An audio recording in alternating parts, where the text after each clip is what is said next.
네, 감사합니다. 오늘 우리에게 주신 하나님의 말씀은 신약 성경 히브리서 이제 3장 15절부터 19절까지 말씀입니다. 히브리서 신약 성경 히브리서 3장 15절부터 19절까지 말씀. 다빈이는 수약과 다이저브.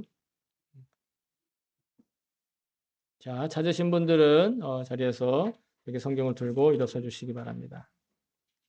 다리가 불편하신 분은 그 자리에 앉아주셔도 괜찮겠습니다. 됐나요? 자, 그러면 우리 15절부터 같이 한 목소리로 받들어 읽겠습니다. 시작. 오늘 너희가 그의 음성을 듣거든 반역하던 때와 같이 너희의 마음을 완고하게 하지 말아라 하는 말씀이 있는데 듣고서도 하나님께 반역한 사람들이 누구였습니까?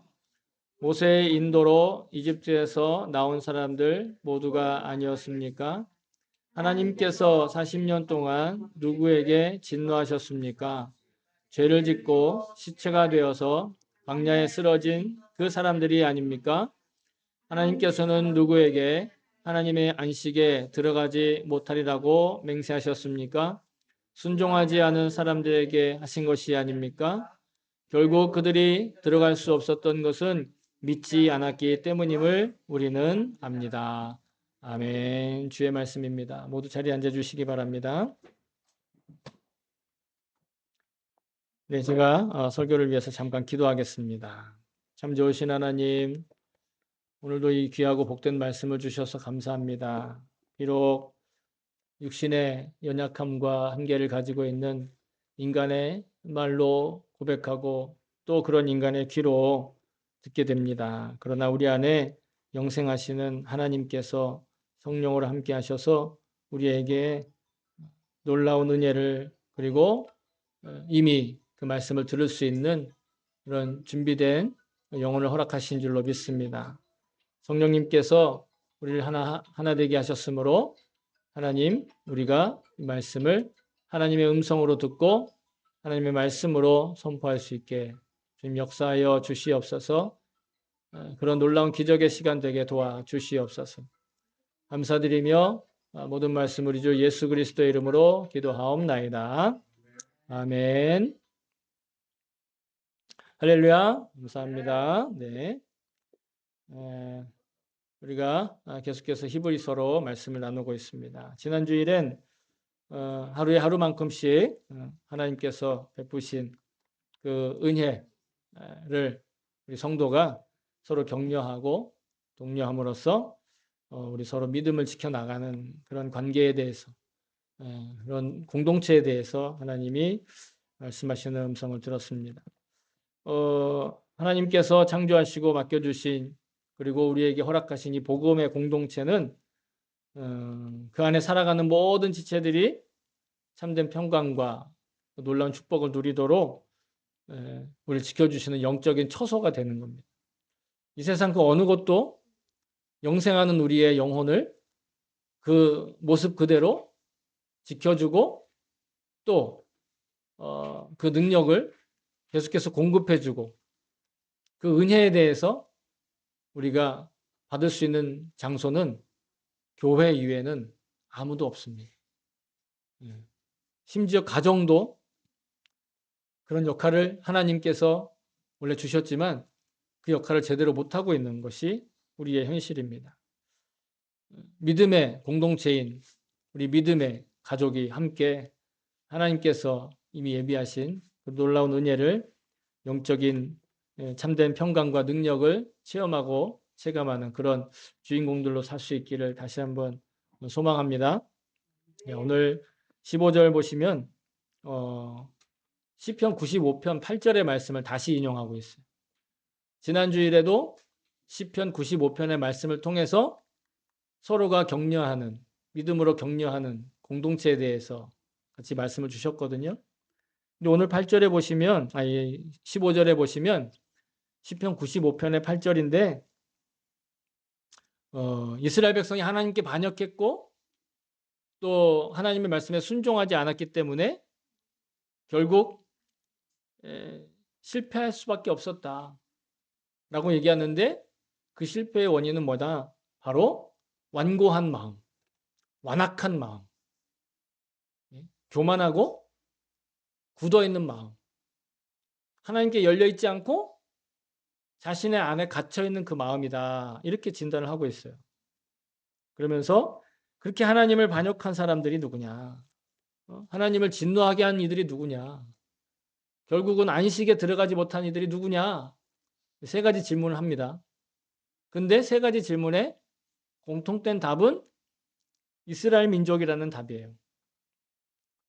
주님께서 하나님이 이스라엘 백성들이 노예 생활하는 게 불쌍하고 가엾고 그리고 그들의 그 외침을 들으시고 거기서 구원해 주셨어요. 그리고 하나님이 이 땅에 하나님이 살아계시다는 것을 그냥 보여주고 증거하기 위한 사람들을 택하셨는데 이게 이스라엘 사람들이잖아요. 그들이 잘나서 택한 것이 아니라 그들이 뭔가 대단한 능력을 가지고 있어서 야, 쟤네들이랑 좀 친하면 내가 좀 쟤네들이랑 친하면 좀 내가 좀 높임을 받겠는데? 아, 저 정도 있어야 좀 나를 좀 이렇게 좀 괜찮게 해주지라고 택하신 것이 아니라 우리는 사람들을 택할 때 그런 기준으로 택하잖아요. 아닙니까? 아, 저 사람이랑 좀 예? 같이 있어야 그래도 좀 내가 도움이 되고 이득이 되지. 라고 사람들을 택하지만 하나님은 그런 의미에서 사람들을 택한 것이 아니라 하나님이 어떤 분이신지를 드러내시기 위해서 아무런 힘이 없고 능력도 없고 실력도 없는 이스라엘을 불러내신 거예요. 아니나 다를까? 그들이 하나님을 알고도 어떻게 했다고요? 반역했다는 완악한 마음을 가지고 있었다. 그러니 믿는다고 하는 자들이 가운데 불순종하는 이들이 있다는. 우리는 종종 이야기합니다. 어떻게 하나님을 믿는데 그럴 수 있어? 어떻게 예수님 믿는다면서 그렇게 행동해? 어떻게 하나님을 믿는데 세상이 이래? 라고 얘기하는데 바로 그 하나님을 믿는 자들 가운데 하나님께 부름받은 자들 가운데 하나님의 그 은혜를 체험한 사람들 가운데 불순종한 사람이 있고 완악한 사람이 있고 완고하게 고집스러운 사람들이 있었다라는 거예요. 그래서 오늘 이 히브리서를 쓴 사람은 그런 자기들의 조상들의 실패를 얘기하는 겁니다. 그 실패를 거울 삼아서 영적인 이스라엘, 그죠? 우리는 영적인 이스라엘이죠. 여러분 우리 가운데 육신적으로 그 여러분들의 DNA, 육신의 DNA로 이스라엘 사람인 사람은 없잖아요. 그렇죠? 우리 영적인 이스라엘도 마찬가지로 그 육신의 이스라엘이 실패했던 것들을 거울 삼아 이제는 실족하지 않고 실패하지 않고 마음으로부터 든든한 신앙생활을 해야 되겠다. 그 이야기를 하는 겁니다. 그런 마음을 기대로 하는 거예요. 왜 그런 든든한 신앙생활이 필요한가? 여러분, 이 든든한 신앙생활의 토대가 놓여져 있는 사람이야말로 튼튼하고 변함없고 그리고 다시 이 뭐라 그럴까요? 부족함이 없는 그런 축복과 풍성한 은혜를 누릴 수 있게 되는 그런 사람들에게 주어지는 거예요. 만일 우리 믿음과 내면의 상태가 연약하잖아요. 아니면 그 그릇의 용량이 충분하지 않잖아요. 그러면 하나님이 아무리 부으셔도 그러니까 완고한 마음을 계속 가지고 있으면 그래서 내 마음을 하나님께 드리지 못하면 하나님이 폭포같이 은혜를 주셔도 은혜를 받습니까? 못 받습니까? 못 받는 거예요. 아무리 하나님이 능력 있고 하나님이 대단하고 하나님이 세상에 창조해 주시라도 사람이 마음을 닫고 있으면 물 한 방울도 은혜 한 방울도 그 마음 안에 내면 안에 들어가요 못 들어가요? 못 들어간다는 거예요. 예를 들어 하나님께서 나한테 100가지를 주시려고 그래요. 100. 예? 100개만 주시겠습니까? 지금까지 받은 것만 해도 얼만데. 그냥 예를 들어. 그런데 내가 지금 마음의 준비가 10개 혹은 5개밖에 안 됐다. 그럼 어떻게 된다는 거예요? 하나님은 나한테 100개를 주시길 원하는데 나는 내가 준비된 만큼만 받는다라는 거예요. 이건 제 이야기이기도 하지만 사실은 이스라엘의 역사에 있는 경험담이기도 해요. 구약 시대에 이스라엘에 굉장히 유명한 선지자들이 몇 명 있는데 아마 여러분 한 번쯤 들어보셨겠지만 엘리야라고 하는 예언자가 있고 그 엘리야의 그 제자인 엘리사라는 사람이 있어요. 한 글자 차이죠. 엘리야, 엘리사. 그 엘리사에게 있었던 일인데 엘리사에게도 많은 제자들이 있었던 모양이에요. 근데 그 중에 한 젊은 그 예언자 그룹의 사람이 일찍 죽었어요. 그런데 결혼하고 얼마 되지 않아 죽었어요. 그러니까 누가 있어요? 젊은 부인이 있고 어린 자녀 둘이 있는 거예요. 그래서 자기 남편이 죽은 부인이 엘리사를 찾아가요. 왜냐? 당시에는 여성들이 직업을 가질 수가 없어요. 여성들이 돈을 벌 거리가 없었어요. 남편이 벌어다 주지 않으면 남편의 유산이 없으면 그냥 굶어 죽어야 되는 거예요. 그러니 엘리사에게 찾아가죠. 사정이 이러합니다. 그러니 좀 도와주십시오. 그랬더니 엘리사가 이에게 그 아내와 그 가족의 자식들에게 이렇게 얘기합니다. 엘리사가 그에게 이르되 내가 너를 위하여 어떻게 하랴? 내 집에 무엇이 있는지 내게 말하라. 자, 아무것도 없지만 그래도 있는 게 뭐냐? 그러자 여인이 뭐라고 대답하냐? 그가 이르되 여인이 계집종의 집에 기름 한 그릇 외에는 아무것도 없나이다. 자기 스스로가 그냥 낮춰서 부르는 거예요. 저희 집에 지금 기름 한 그릇 빼놓고는 아무것도 없습니다. 한 그릇 기름밖에 없다는 거예요. 먹을 것도 없고. 그러자 엘리사가 다시 이렇게 얘기합니다. 그 여인에게. 이르되 너는 밖에 나가서 모든 이웃에게 그릇을 빌리라. 빈 그릇을 빌리되 조금 빌리지 말고 너는 내 두 아들과 함께 들어가서 문을 닫고 그 모든 그릇에 기름을 부어 차는 대로 옮겨 놓으라. 여기 조금 빌리지 말고 그 뒤에 사실은 덧붙어 있는 거예요. 최대한 많이 빌려와라. 그래서 일본어 성경을 보세요. 일본어 성경에 보면 데키르다케, 닭상, 카리테 키나사이.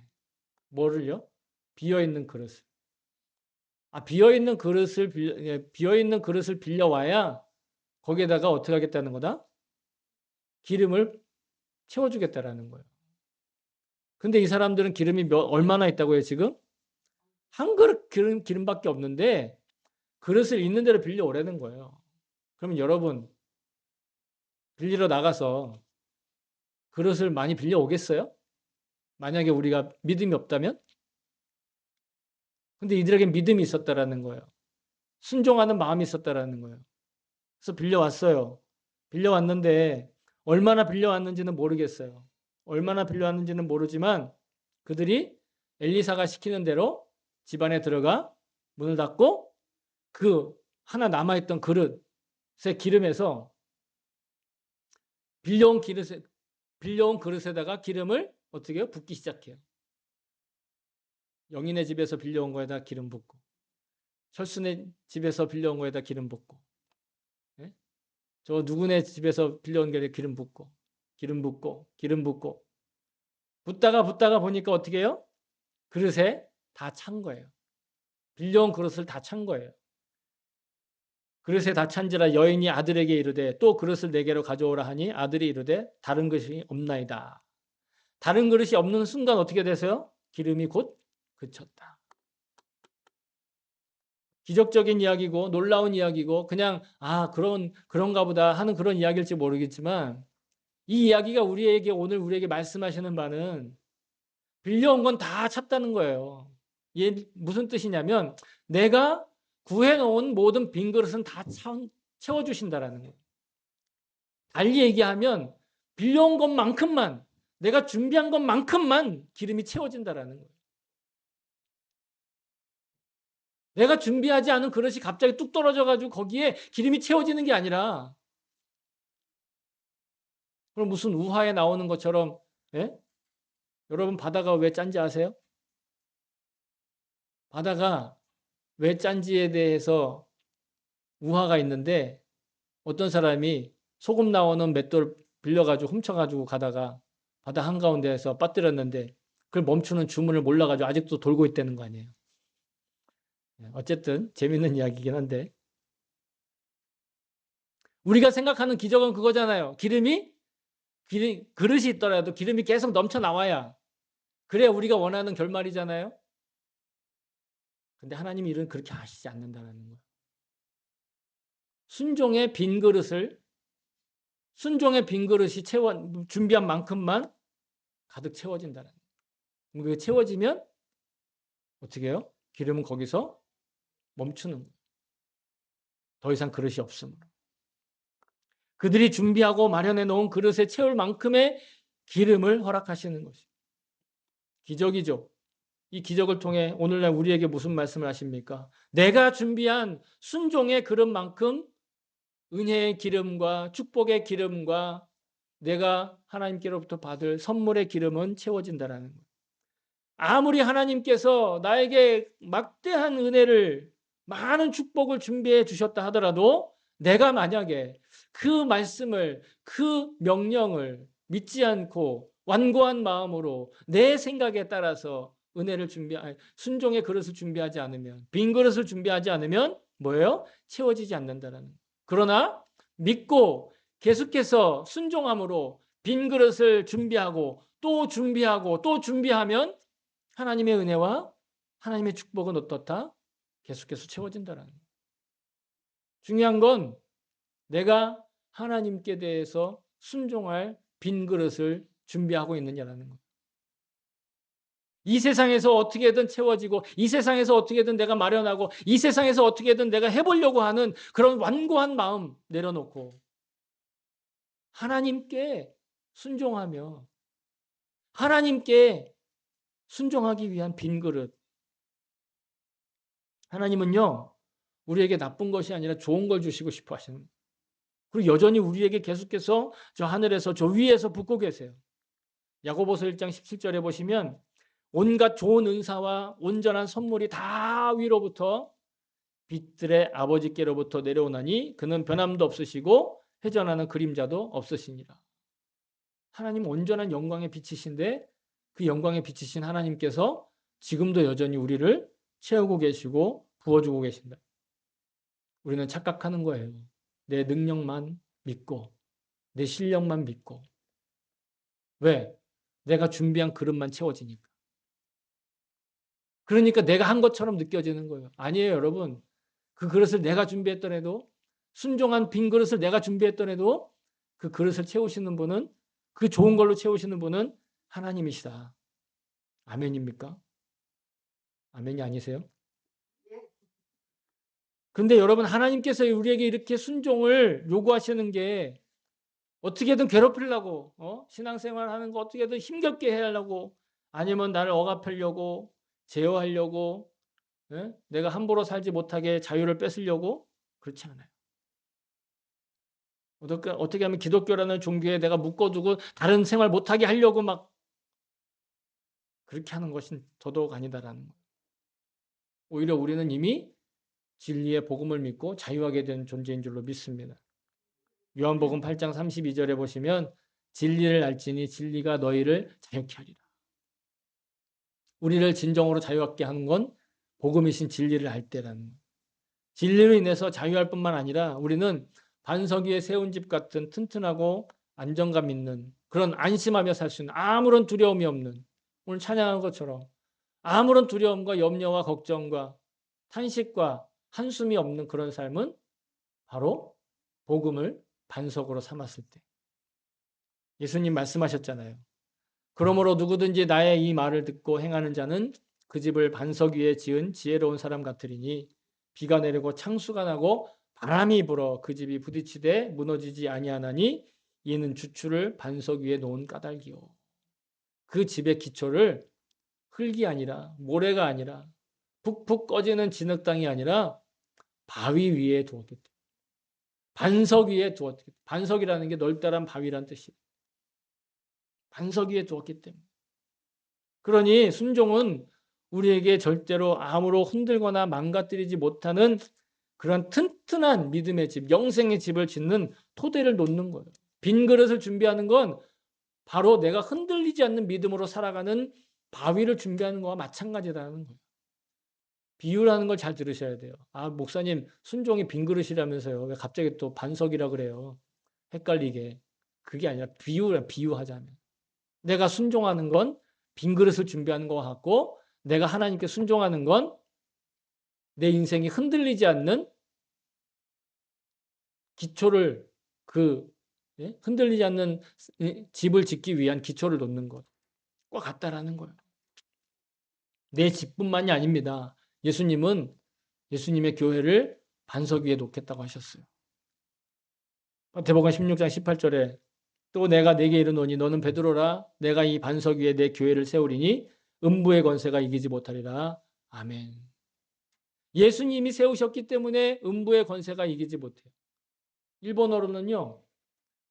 대항도 불가능하다고 그랬어요. 음부의 권세가 공격하지도 못한다는 거예요. 음부의 권세 건들지도 못한다는 거예요. 누가 세우셨기 때문에? 예수님이 세우셨기 때문에.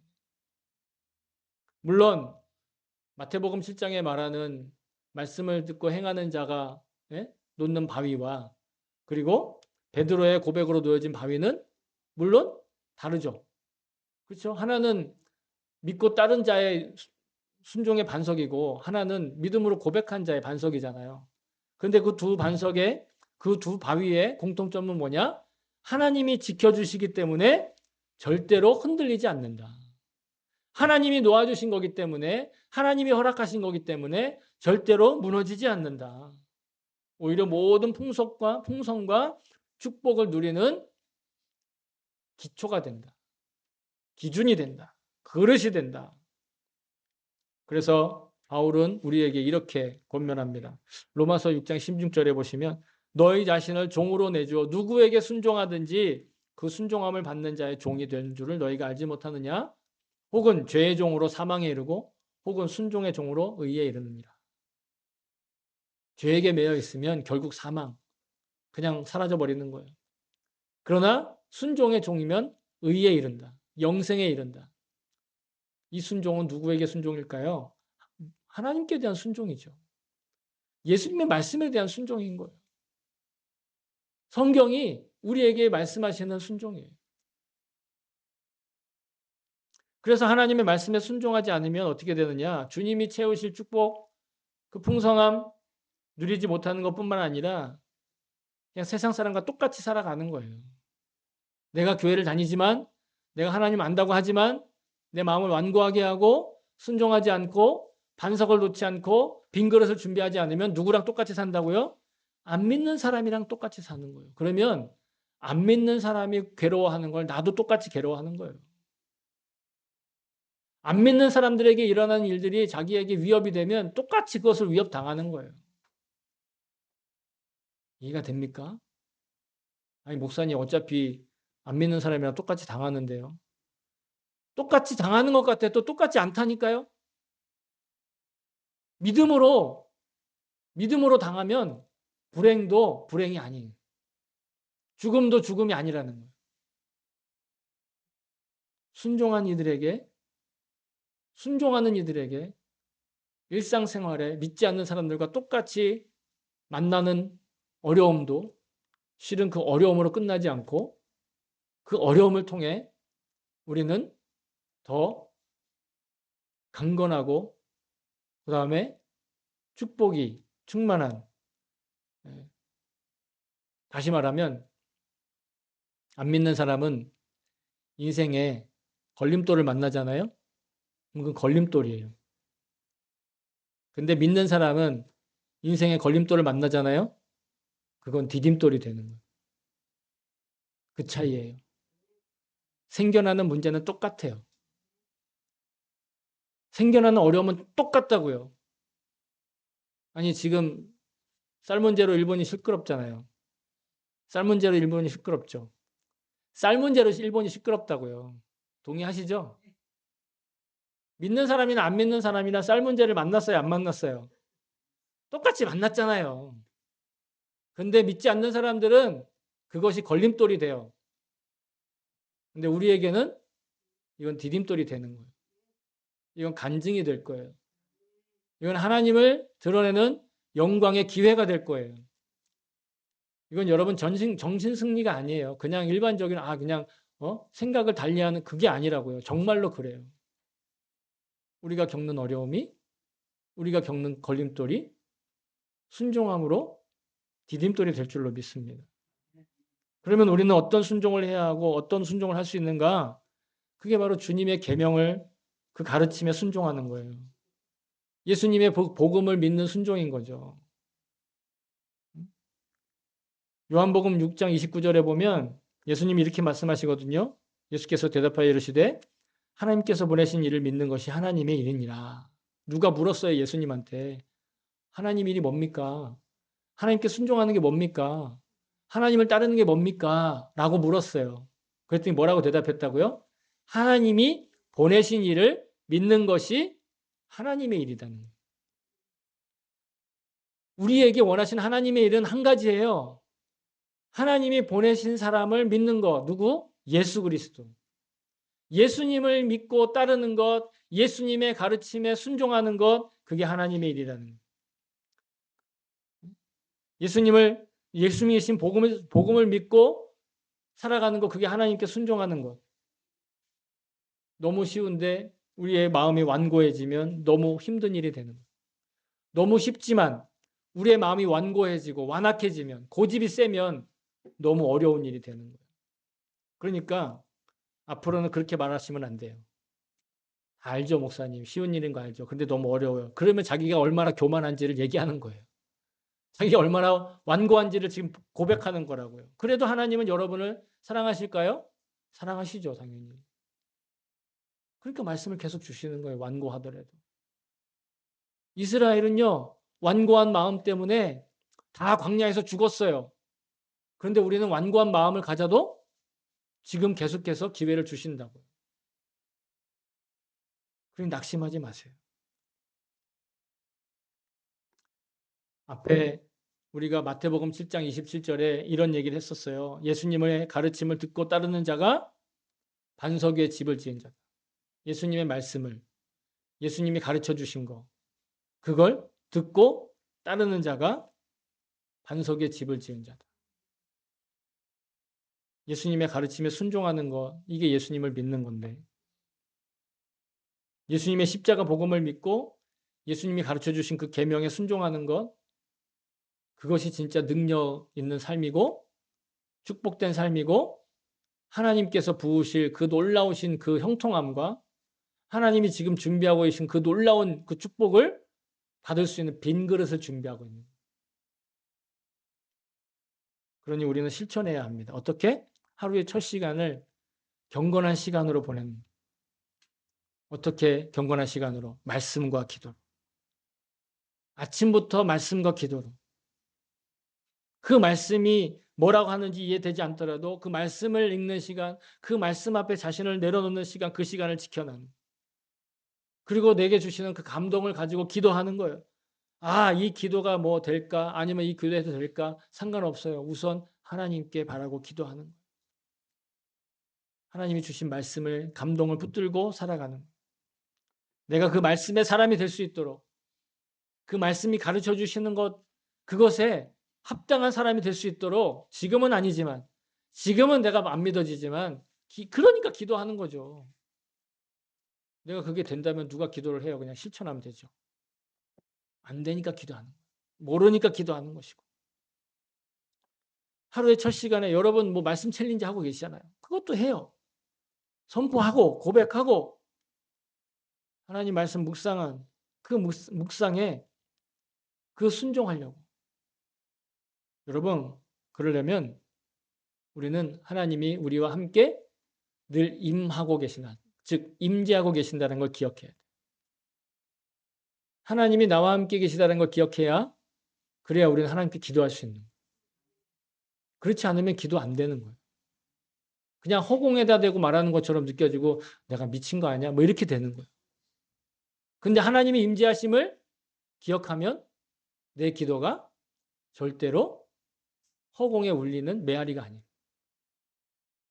다 하나님이 듣고 계시는. 또 하나님의 임재 가운데 살기 때문에 하나님과 동행하는, 다시 말해 예수님과 동행하는 삶을 살 수 있게 된다는 거예요. 여러분 요즘에 우리 일상에 감시 카메라 참 많죠. 그죠? 뭐 한국도 CCTV 많고 일본도 감시 카메라가 참 많잖아요. 그러니까 한국에는 자리 맡을 때 카페 같은 데서 자기 자리 맡을 때 휴대폰 올려놓고 간대잖아요. 누가 훔쳐가면 어떡하냐고요? CCTV가 다 보고 있지롱. 일본도 가는 곳곳마다 감시 카메라가 있잖아요. 그래서 그 감시 카메라에 사각지대라는 게 있어요. 그죠? 이렇게 비치고 있으면 여기가 이렇게 안 보인다는. 그런 데 쫓아다니면서 또 이렇게 나쁜 짓을 하는 사람이 있다고 하는데, 이 감시 카메라를 피하려고 하는 건 두려운 마음 때문에 그러는 거예요. 그죠? 완고한 마음 때문에 감시 카메라를 피하려고 하는 거죠. 근데 부모가 어린아이의 행동을 이렇게 주목하고 있다 생각해 보세요. 비슷한 거잖아요, 근데. 그죠? 어린아이들. 근데 부모가 어린아이의 행동에, 움직임에 주목하는 이유는 어떤 위험한 것이나 아니면 좋지 않은 일이 일어날까를 미리 예방하기 위해서 부모가 지켜주는 거잖아요. 우리가 주님의 시선을 의식하며 살아가는데 그것은 바로 어린아이가 부모의 존재를 인식하면서 그 시선 안에서 행동하는 거예요. 그 놀이터에서 아이들이 안심하며 그 부모가 함께 있다고 할 때 안심하며 놀 수 있는 것. 그래서 주님께 순종하는 건 주님과 동행하는 일이고 또 주님을 바라보면서 주님의 시선을 의식하는 그런 모습이라는 거죠. 주님께서 지금 언제나 어디서나 나와 함께 계시다. 변함없이 나와 동행하고 계신다. 라는 것이 전제가 되면 주님의 시선이 부담스럽지 않은 거예요. 두렵지 않은 거예요. 오히려 감사하고 고마운 거죠. 사각지대를 찾아다니면 감시 카메라 사각지대를 찾아다니면서 어떻게든 내가 피해보겠다. 남들의 시선을 피해보겠다 하는 마음이 아니라 감시 카메라는 우리와 동행하지 않고 곳곳에 깔려서 우리를 감시하지만 주님의 시선은 언제나 우리와 동행하시며 언제나 우리를 지켜주시고 주목하고 계신 줄로 믿습니다. 여러분, 주님과 동행하는 삶이 바로 주님께 순종하는 삶이 되는 거예요. 주님께 순종하는 빈 그릇을 준비하는 삶이 되는 거예요. 결국 하나님께 순종하라. 하나님의 말씀에 순종하라 하는 것들은요. 종교적인 교리에 대한 억압이나 강요나 아니면 율법의 조문을 지켜야 한다는 어떤 의무를 부과하는 그런 행동이 아니에요. 어떤 종교적인 엘리트가 되기 위해서 막 실력을 쌓고 막 이렇게도 해보고 저렇게도 해보고 그런 자격 시험을 따기 위해 노력하는 것도 아니에요. 어느 정도의 틀을 필요하기 때문에 교리와 또 종교법 혹은 교회법이라는 게 존재는 하지요. 그죠? 어느 정도 틀이 필요하니까. 그러나 순종하게 하시는 하나님의 궁극적인 목적은 우리를 풍성하게 차고 넘치는 축복, 그 은혜를 감당할 그 그릇을 준비하게 하시는. 순종하라 하는 건 그만큼 우리를 채우시려고 빈 그릇을 준비하라 하는 거와 마찬가지라는. 물론 빈 그릇을 준비 안 해도 순종하지 않아도 살아가는데 문제가 있어요, 없어요? 그다지 없을 수 있어요. 그냥 아무 생각 없이 살 수도 있다고요. 그러나 그렇게 사는 건 하나님의 형상으로 창조된 나다운 모습도 아니고 아름다운 모습도 아니고 진정한 행복을 누릴 수 없다라는, 그냥 허무함으로 끝나버리는, 그냥 걸림돌을 만나면 걸림돌로만 끝나는, 걸림돌을 만났을 때 디딤돌로 바꿔주시는 그 은혜는 우리가 경험할 수 없다라는 것이죠. 우리가 저와 여러분을 하나님께서 십자가의 복음으로 구원하신 것, 그 복음을 또 믿게 하시는 것, 매일매일 말씀과 기도로 하루를 시작하게 하시고 주님과 동행하게 하시는 것, 그리고 그 시선을 체감하고 실감나게 하시는 것, 그게 다 나를 나답게, 나를 사람답게, 또 아름답게, 행복하게, 사랑이 넘치는 그런 관계를 위해 풍성한 열매를 맺게 하시려는 영원하시고 놀라우신 하나님의 사랑인 것을 저는 믿습니다. 당장 눈앞에 보이는 사사로운 불편함과 두려움과 걱정 이런 것들을 순종의 통로로 볼 수 있는 눈이 열려질 수 있기를 다시 한번 소망합니다. 사랑하는 성도 여러분, 하나님의 말씀에 순종해 누리는 축복은 복음을 믿는 자들에게 주신 놀라운 약속입니다. 복음을 믿지 않는다면 우리에게 순종을 요청하지도 않으십니다. 왜냐하면 순종을 통해서만 하늘과 땅의 모든 권세를 주시는 축복을 받아 채울 수 있기 때문이죠. 그런데 하나님께 대한 순종, 예수님의 가르침과 그 말씀에 대한 순종은 우리 세속적인 입장에서 보면 때로 다소 불편해 보이기도 합니다. 때때로 타인과의 이해관계에서 손해를 볼 것처럼 느껴지기도 하죠. 하지만 하나님의 명령에 순종하는 자는 이 생에서 복을 받고 영생에서도 끝없이 채우시는 풍성함으로 살게 되는 것을 저는 믿습니다. 그러니 순종은 곧 주님을 바라보고 주님과 동행하는 일상생활의 삶인 것입니다. 오직 주님과 개인적이고 친밀한 관계로 맺어진 주님의 자녀들만이 주님을 바라볼 수 있고 주님과 동행할 수 있는 것입니다. 저와 여러분이 주님과 동행하고 또 순종함으로 차고 넘치는 축복의 주인공 될 수 있기를, 간증의 주인공이 될 수 있기를 다시 한번 주님의 이름으로 축복합니다. 아멘.